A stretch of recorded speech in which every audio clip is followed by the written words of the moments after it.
দুদিনের জেলা সফরে এসেছেন মাননীয় মুখ্যমন্ত্রী তথা তৃণমূল সুপ্রিমো মমতা বন্দ্যোপাধ্যায়। গতকাল সমাবেশের পর আজ বীরভূমের শান্তিনিকেতনে তিনি বেলা 11টা থেকে একটি রোড শো করেন। শান্তিনিকেতনের ডাকবাংলো মোড় থেকে প্রায় 3 কিলোমিটার রাস্তা ধরে এই রোড শোটি করা হয়। এরপর জামবনি বাসস্ট্যান্ডের কাছে একটি মঞ্চে বক্তব্য রাখেন তিনি। তার রোড শো উপলক্ষে গোটা শহর ফেস্টুন ব্যানার দিয়ে সাজানো হয় এবং পুলিশের পক্ষ থেকে কড়া নিরাপত্তারও ব্যবস্থা করা হয়।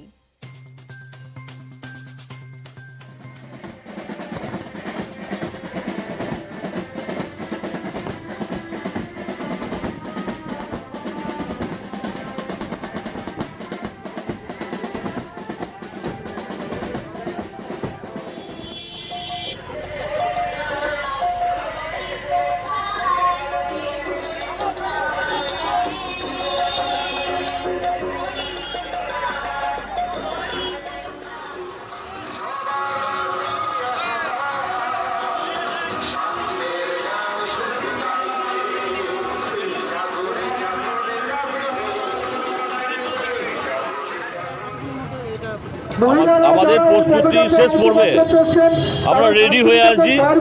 এবার আমরা দলের যেটা অনুমতি পাবো, সিএম চিফ মিনিস্টার মহাশয় আমাদের মাননীয় দিদি যখন বেরোবেন, আমরা সবাই কাতারে কাতারে তার সঙ্গে বেরোবো। কিভাবে প্রস্তুতি সাজিয়ে রেখেছি? প্রস্তুতি সাজিয়ে রেখেছি, বারবার আমরা বলেছি প্রস্তুতি হচ্ছে কি আমাদের হচ্ছে কি প্রথমেই থাকবে একটা রবীন্দ্রনাথের ট্যাবলো, কারণ এটা রবীন্দ্রিক শহর।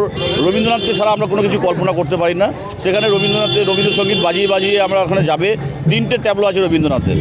প্রথম ট্যাবলো থাকবে সামনে, তারপরে থাকলো আমাদের প্রেসের গাড়ি, তারপরে থাকবে আমাদের হচ্ছে কি ব্যান্ডের একটা জাতীয় সঙ্গীত বাজাবে, তারপরে থাকবে দিদি, তারপরে থাকবে কীর্তন শিল্পী, বাউল শিল্পী, আদিবাসীরা, পুরোহিত, মতুয়ারা, নাম সংকীর্তনের দল। হ্যাঁ,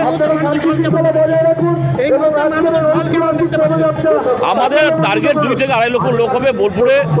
মানে চিন্তা করতে পারছি না যে কীভাবে স্থান দিতে পারবো, সেই জায়গাটাকে কেন্দ্র করে। এটা হচ্ছে গিয়ে আমাদের এতদিন মুখ্যমন্ত্রী দেখেছি, কোনো মুখ্যমন্ত্রী বোলপুরের বুকে বীরভূমের বুকে পদযাত্রা করেননি। প্রায় 3.5 কিলোমিটার উপরে তিনি পদযাত্রা করবেন, টুরিস্ট মোড় থেকে চৌরাস্তা হয়ে জামবনি মোড় অব্দি। অভাবনীয় ব্যাপার। আর একটা চারিদিকে একটা সাজাসজ্জা রব কদিন থেকে আরম্ভ হয়ে গেছে। আমরা চাই যে শান্তিপূর্ণভাবে আমাদের মিছিলটা শেষ হোক, তাহলেই আমাদের দায়িত্ব সম্পূর্ণ হবে।